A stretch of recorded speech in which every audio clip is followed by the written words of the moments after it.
So hello students, ಇವತ್ತು ನಾವು ಮಾಡ್ತಿರೋಂಥ problem second problem redemption of debentures ಚಾಪ್ಟರಿಂದ. ಸೊ ಲಾಸ್ಟ್ ಪ್ರಾಬ್ಲಮ್ಮಲ್ಲಿ ನಾವು ಜಸ್ಟ್ ಲೆಡ್ಜರ್ ಅಕೌಂಟ್ಸನ್ನು ನಾವು ಪ್ರಿಪೇರ್ ಮಾಡಿದ್ವಿ. ಅದು general problem without any adjustment. ಇದೇನಪ್ಪ ಅಂತ ಅಂದರೆ ಈ ಪ್ರಾಬ್ಲಮ್ ಬಂದು ನಿಮಗೆ ಸಿಂಕಿಂಗ್ ಫಂಡ್ ಮೆಥಡಲ್ಲಿ ನಾವು ಈ ಪ್ರಾಬ್ಲಮ್ನ ಸಾಲ್ವ್ ಮಾಡ್ತಾ ಇದ್ದೀನಿ. ಸೊ ಸಿಂಕಿಂಗ್ ಫಂಡ್ ಮೆಥಡಲ್ಲಿ ಸಾಲ್ವ್ ಮಾಡಿರೋಂಥ ಪ್ರಾಬ್ಲಮ್ಮು ಒಂದ್ಸರಿ ಓದ್ಬಿಡ್ತೀನಿ, ನೀವು ನೋಡ್ಕೋಬೋದು.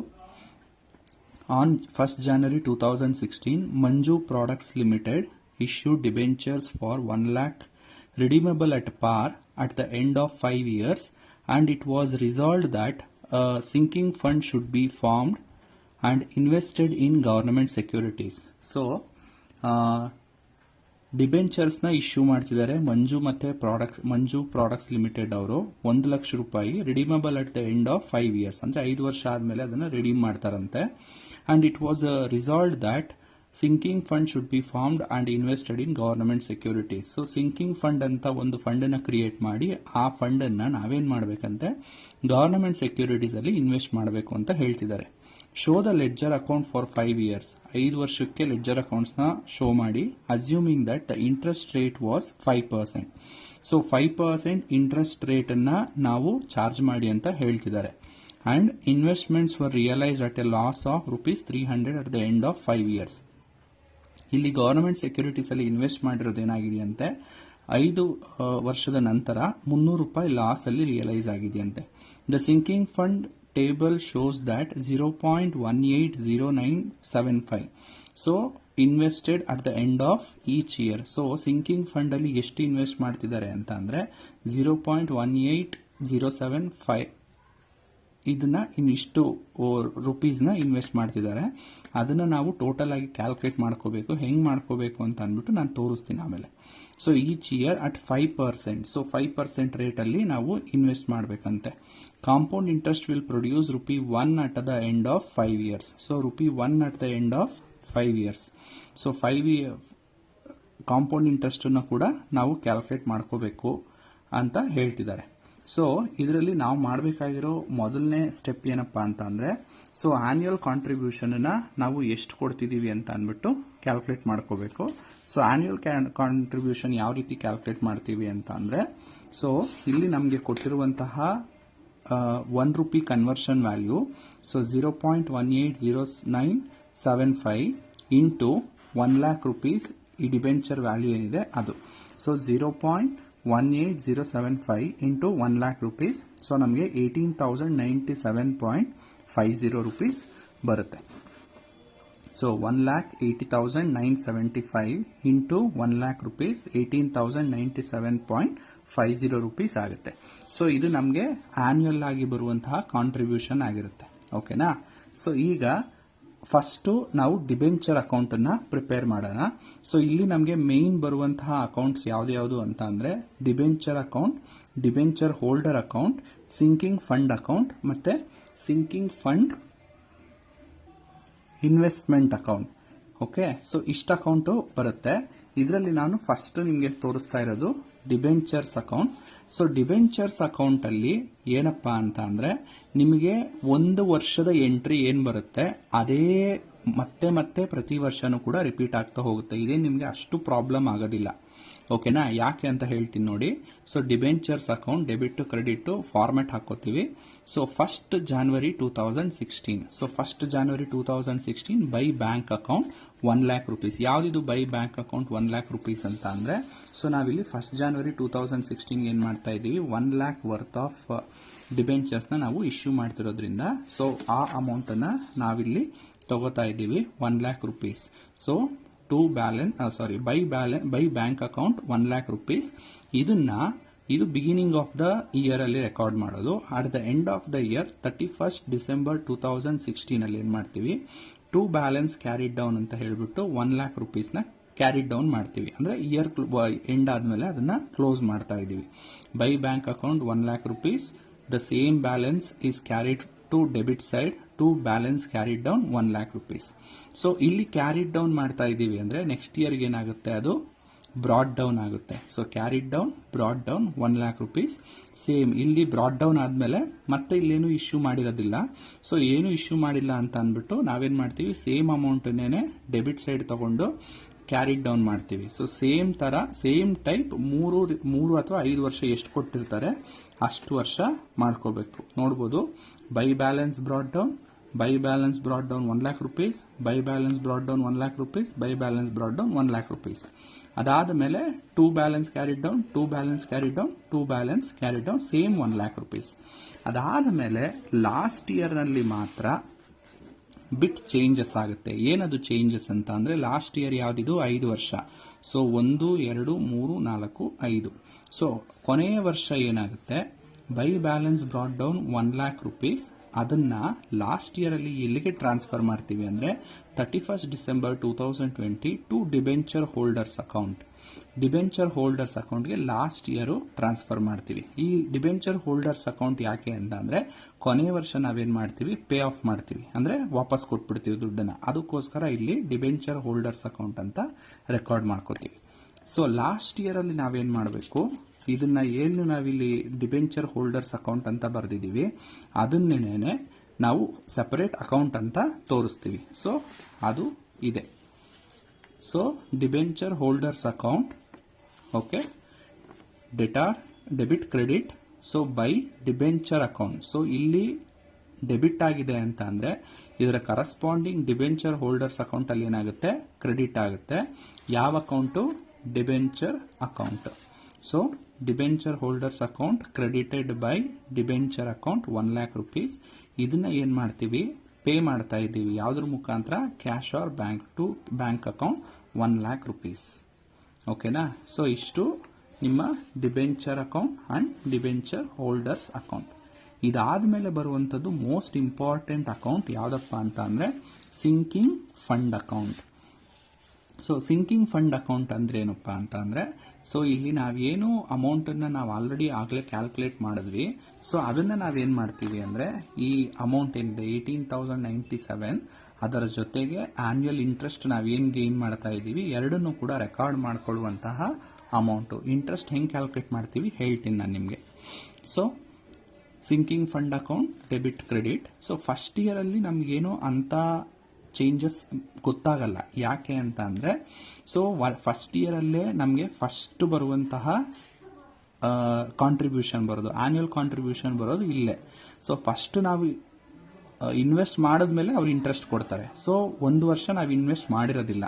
ಯಾಕೆ, ನಾವು 1 ವರ್ಷ ಆದಮೇಲೆ ನಾವು ನಮ್ಮ ಹತ್ರ ದುಡ್ಡು ಬರೋದು, ಆ ದುಡ್ಡನ್ನೇ ನಾವೇನು ಮಾಡ್ತೀವಿ, ಇನ್ವೆಸ್ಟ್ ಅಂತ ಮಾಡೋದು. ಸೊ ಅದಕ್ಕೋಸ್ಕರ ಸೊ ಫಸ್ಟ್ ಇಯರ್ ಏನು ಮಾಡ್ತೀವಿ, ಫಸ್ಟ್ ಇಯರಲ್ಲಿ ಇನ್ವೆಸ್ಟ್ ಮಾಡ್ತಾ ಇದ್ದೀವಿ ಬೈ P&L ಅಕೌಂಟ್ 18,097.50. ಯಾವುದಿದು ಅಮೌಂಟ್ ಅಂತ ಅಂದರೆ, ಈಗ ತಾನೇ ನಾವು ಕ್ಯಾಲ್ಕುಲೇಟ್ ಮಾಡಿದ್ವಿ ಇಲ್ಲಿ. ಸೊ ಈ ಕೊಟ್ಟಿರುವಂತಹ 1 rupee value into 1 lakh rupees ಏನಿದೆ ಅದು ಡಿಬೆಂಚರ್ಸ್ನ ವ್ಯಾಲ್ಯೂ. ಸೊ ಮಲ್ಟಿಪ್ಲೈ ಮಾಡಿದ್ರೆ ನಿಮಗೆ ಇಷ್ಟು ವ್ಯಾಲ್ಯೂ ಬರುತ್ತೆ, 18,097.50. ಸೇಮ್ ಅಮೌಂಟ್ ಇಲ್ಲಿ ತಗೋತಾ ಇದ್ದೀನಿ, 18,097.50. So by P&L account close ಮಾಡ್ತೀವಿ. ಯಾವುದೇ ರೀತಿಯಾದಂಥ ಎಕ್ಸ್ಟ್ರಾ ಟ್ರಾನ್ಸಾಕ್ಷನ್ಸ್ ಬರಲ್ಲ, ಅಕೌಂಟ್ ಕ್ಲೋಸ್ ಮಾಡ್ತೀವಿ. ಸೊ ಸೇಮ್ ಅಮೌಂಟನ್ನು ಕ್ಯಾರಿ ಫಾರ್ವರ್ಡ್ ಮಾಡ್ತೀವಿ. ಇದಾದಮೇಲೆ ನೆಕ್ಸ್ಟು ಏನು ಮಾಡ್ತೀವಿ, next year transactions. So by balance carried down, ಇಲ್ಲಿ ಕ್ಯಾರಿಡ್ ಡೌನ್ ಮಾಡಿರೋ ಅಮೌಂಟ್ ಎಷ್ಟು, 18,097.50. ಸೊ ನೆಕ್ಸ್ಟ್ ಈಗ ಪ್ರೀವಿಯಸ್ ಏನು ಕ್ಯಾಲ್ಕುಲೇಷನ್ಸ್ ಇತ್ತು ಆ ಕ್ಯಾರಿಡ್ ಡೌನ್ ಅಮೌಂಟನ್ನು ಬ್ರಾಡ್ ಡೌನ್ ಮಾಡ್ಕೊತಾ ಇದ್ದೀವಿ, 18,097.50. ಸೊ 18,097.50 ಅಮೌಂಟನ್ನು ಬ್ರಾಡ್ ಡೌನ್ ಮಾಡ್ಕೊತಾ ಇದ್ದೀವಿ. ಬ್ರಾಡ್ ಡೌನ್ ಮಾಡ್ಕೊಂಡ್ಮೇಲೆ ಇಂಟ್ರೆಸ್ಟನ್ನು ಕ್ಯಾಲ್ಕುಲೇಟ್ ಮಾಡಬೇಕು. ಸೊ ಇಂಟ್ರೆಸ್ಟ್ ಯಾವುದಿದು ಇಂಟ್ರೆಸ್ಟ್ ಅಂತ ಅಂದರೆ, ಕ್ವಶನಲ್ಲೇ ಕೊಟ್ಟಿದ್ದಾನೆ. ಸೊ ಇಂಟ್ರೆಸ್ಟ್ ರೇಟ್ ವಾಸ್ 5% ಅಂತ ಅಂದ್ಬಿಟ್ಟು. ಸೊ 5% ಏನು ಇಂಟ್ರೆಸ್ಟ್ ರೇಟ್ ಇದೆ ಅದನ್ನು ನಾವು ತಗೋಬೇಕು. ಯಾವ ಅಮೌಂಟ್ ಮೇಲೆ ಅಂತ ಅಂದರೆ, ಇದೇ ನಾವು ಏನು ಬ್ರಾಡ್ ಡೌನ್ ಮಾಡ್ಕೊಂಡಿರ್ತೀವಿ ಆ ಅಮೌಂಟ್ ಮೇಲೆ ತಗೋತೀವಿ. ಸೊ ಕ್ಯಾಲ್ಕುಲೇಷನ್ ತೋರಿಸ್ತೀವಿ ನೋಡ್ಕೊಳ್ಳಿ. 18,097.50 ಇಂಟು 5%. ಸೊ 904.88 ಇದೆ. ಅಂದರೆ 87 ಇರೋದ್ರಿಂದ ನಾನು 875 ಇರೋದ್ರಿಂದ ನಾನು 88 ಮಾಡ್ಕೊಂಡಿದ್ದೀನಿ.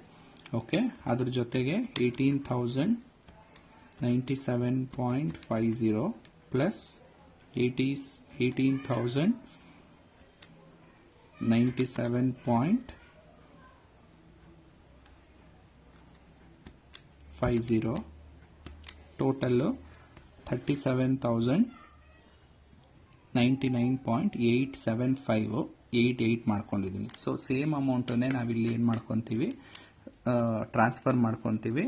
So carried down to balance carried down ಅಂತ ಬರೆದು ನೆಕ್ಸ್ಟ್ ಇಯರ್ಗೆ ಟ್ರಾನ್ಸ್ಫರ್ ಮಾಡ್ತೀವಿ. ಓಕೆನಾ. ಸೊ ನೆಕ್ಸ್ಟ್ ಇಯರ್ಗೆ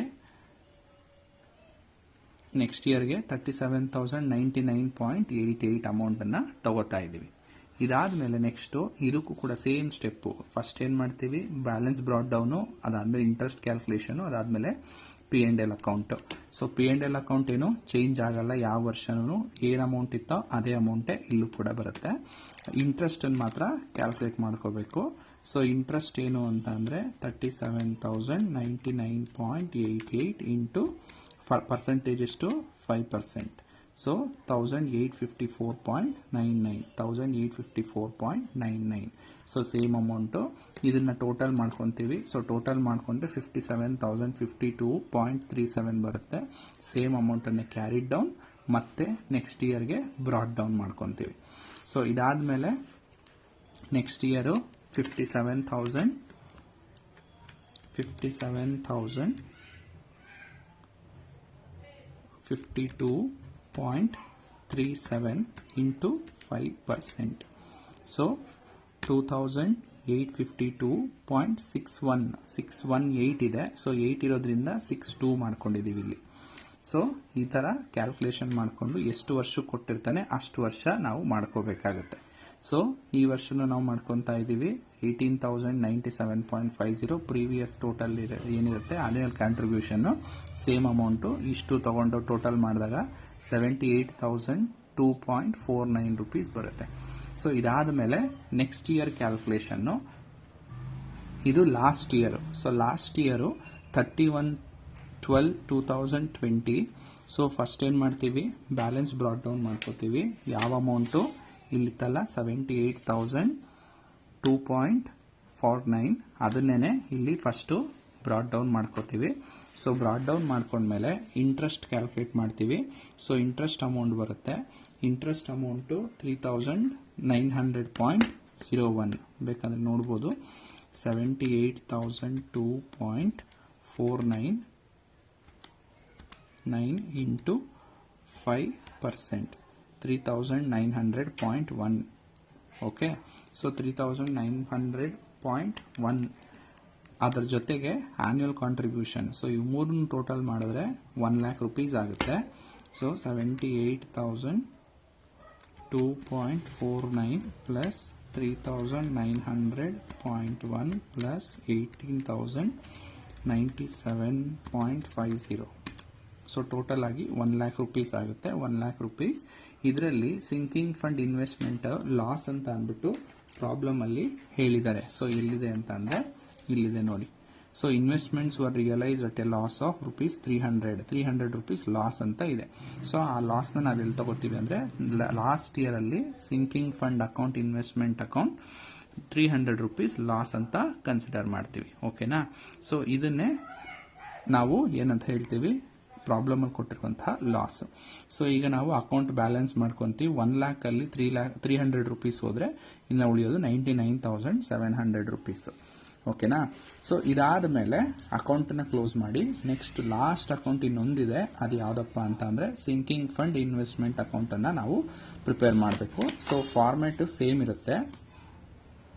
debit credit, date particular amount. So ಇಲ್ಲಿ ಏನಪ್ಪ ಅಂತ ಅಂದರೆ ಇದನ್ನು ಮಾಡಬೇಕಾದ್ರೆ ನೀವು ಸ್ವಲ್ಪ ಕೇರ್ಫುಲ್ ಆಗಿ ಮಾಡಬೇಕು. ಯಾಕೆ ಅಂತ ಅಂದರೆ ಇಲ್ಲಿ ಬರುವಂತಹ ಅಮೌಂಟ್ ಏನಿರುತ್ತೆ ನಾವು ಇಲ್ಲಿ ಕ್ಯಾಲ್ಕುಲೇಟ್ ಮಾಡಿರುವಂತಹ ಅಮೌಂಟೇ ಆಗಿರುತ್ತೆ. ಏನಿಲ್ಲಿ ಕ್ಯಾರಿ ಡೌನ್ ಮಾಡ್ಕೊಂಡಿರ್ತೀವಿ ಅದೇ ಅಮೌಂಟೇ ಆಗಿರುತ್ತೆ.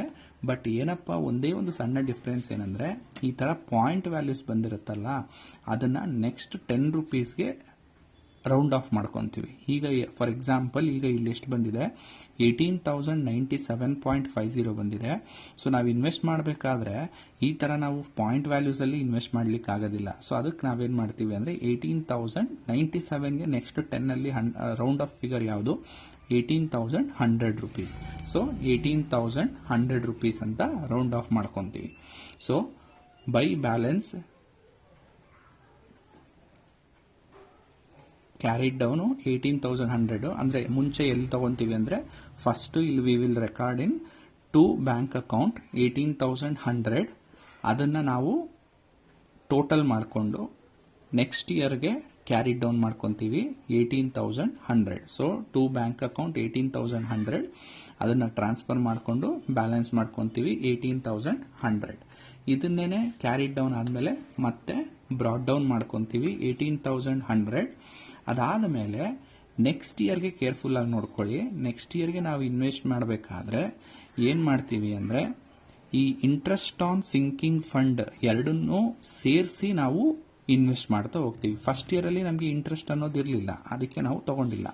ಸೆಕೆಂಡ್ ಇಯರ್ ಅಲ್ಲಿ ಇಂಟ್ರೆಸ್ಟ್ ಅನ್ನೋದಿದೆ, ಅದಕ್ಕೆ ನಾವು ಇಂಟ್ರೆಸ್ಟ್ ಕೂಡ ಕ್ಯಾಲ್ಕುಲೇಟ್ ಮಾಡಿ ತಗೋತೀವಿ. ಸೊ ಟೋಟಲ್ ಮಾಡಿದ್ರೆ ಎಷ್ಟು ಬರುತ್ತೆ, 19,000 ಬರುತ್ತೆ. ಸೊ ಕ್ಯಾಲ್ಕುಲೇಷನ್ ಒಂದ್ಸರಿ ತೋರಿಸ್ತೀನಿ ನೋಡ್ಕೊಳ್ಳಿ. 18,097.50 plus 904.88. So 19,002 rupees. So round it off to 19,000. So 5ಗಿಂತ ಕಡಿಮೆ ಇದ್ರೆ ಹಿಂದಿನ ನಂಬರ್ಗೆ, 5ಗಿಂತ ಜಾಸ್ತಿ ಇದ್ರೆ ನೆಕ್ಸ್ಟ್ 10 ಡಿಜಿಟ್ಸ್ 10th ವ್ಯಾಲ್ಯೂ ಏನಿರುತ್ತೆ ಅದಕ್ಕೆ ನಾವು ರೌಂಡ್ ಆಫ್ ಮಾಡ್ಕೊಂತೀವಿ. ಓಕೆನಾ.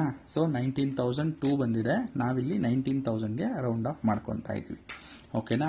ಸೊ ಅದೇ ತರ ಪ್ರತಿ ವರ್ಷನೂ ಕೂಡ ಇಂಟ್ರೆಸ್ಟ್ ಅಮೌಂಟ್ ಮತ್ತೆ P&L ಅಮೌಂಟ್ ಏನಿರುತ್ತೆ ಎರಡನ್ನೂ ಕೂಡ ಆಡ್ ಮಾಡಿಕೊಂಡು ನಾವು ಟೋಟಲ್ ಮಾಡಿಕೊಂಡು ಹೋಗ್ತೀವಿ.